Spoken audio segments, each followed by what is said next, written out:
সুপ্রিয় এরশাদ ভাইরা, আজকের এই জাতীয় স্বেচ্ছাসেবক পার্টির কেন্দ্রীয় আহ্বায়ক কমিটির মত বিনিময় সভায় আজকে উপস্থিত আছেন জাতীয় পার্টির প্রেসিডিয়াম সদস্য, জাতীয় স্বেচ্ছাসেবক পার্টির সংগ্রামী সভাপতি আহ্বায়ক আলমগীর শিকদার লুটন ভাই এবং পরিচালনায় আমার রাজনৈতিক অভিভাবক শ্রদ্ধাভাজন বড় ভাই হেলাল উদ্দিন ভাই, এবং আজকে আমাদের বিশেষ অতিথি হিসেবে উপস্থিত আছেন জাতীয় সাংস্কৃতিক পার্টির আহ্বায়ক আমাদের ম্যাডাম শেরিফা কাদের ম্যাডাম এবং জাতীয় পার্টির সিনিয়র প্রেসিডিয়াম সদস্য হাজী সাইফুদ্দিন ভাই, জিনার লাইভ থেকে আমরা অনেক কিছু শিখতে পারি। হেলাল ভাই এবং সাইফুদ্দিন ভাইয়ের লাইভ থেকে আমরা অনেক দিক নির্দেশনামূলক নির্দেশনা পেয়ে থাকি। সুপ্রিয় জাতীয় স্বেচ্ছাসেবক পার্টির নেতৃবৃন্দ, আমরা আজকে কেন্দ্রীয় নেতৃবৃন্দ এখানে উপবিষ্ট আছেন। আমরা পরিষ্কারভাবে একটি কথা বলতে চাই, এখানে জাতীয় স্বেচ্ছাসেবকের নেতৃবৃন্দ অনেক গুরুত্বপূর্ণ কথা রেখেছে। আজকে তৃণমূলের নেতা কর্মীরা হাটে ঘাটে মাঠে মানুষের সামনে করেছিলেন দুই নেত্রীর চাইতে এদেশে শাসন ভারতীয় এরশাদের, আমি সেটা প্রমাণ করে দিতে পারি। কিন্তু পল্লী বন্ধু এরশাদকে স্বাধীনভাবে রাজনীতি করতে দেওয়া হয় নাই।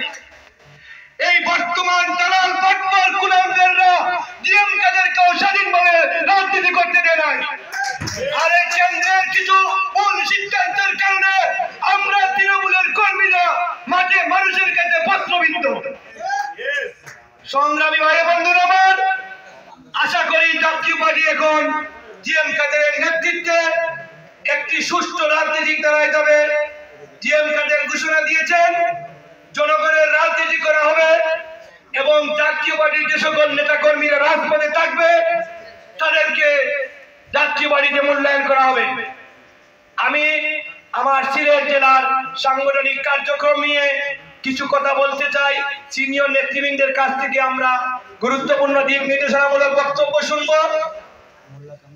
আমাদের সিলেট জেলায় আমি আলমগীর শিকদার লুটন ভাই এবং শেরিফা ম্যাডামের দৃষ্টি আকর্ষণ করছি, আমাদের সিলেট জেলায় জেলা জাতীয় পার্টির কমিটি নাই।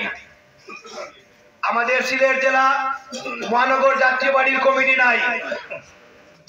আমার বনানী পার্টি অফিসে আমি চেয়ারম্যান জিএম কাদের সাহেবের সামনে দাঁড়িয়ে বলেছিলাম যে মাননীয় চেয়ারম্যান, সিলেট জেলার ওই যে কিং ব্রিজের পাশে আমাদের জেলা পরিষদের অডিটোরিয়ামে 2000 মানুষের উপস্থিতিতে, মহাসচিব সাবেক মহাসচিব চুন্নু সাহেবের উপস্থিতিতে, ফখরুল ইমাম সাহেবের উপস্থিতিতে, সাজেদা ভাইয়ের উপস্থিতিতে, কেন্দ্রীয় কমিটির প্রতিনিধিদের সামনে 2000 মানুষের উপস্থিতিতে সিলেট জেলা আপনার পরিষদের আহ্বায়ক কমিটি পূর্ণ গঠনের মত বিনিময় সভা হয়েছিল।